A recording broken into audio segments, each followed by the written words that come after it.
तर नमस्कार मित्रांनो, आज होता नामकरण सोहळा। छान असं डेकोरेशन केलं होतं सगळं। पाहुणे मंडळी सगळे जमले होते।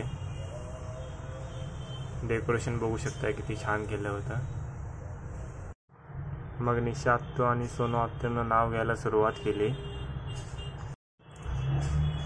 पण नाव काय घ्यायचं ते माहीत नव्हतं म्हणून दोघी पण विचारून घेत होत्या।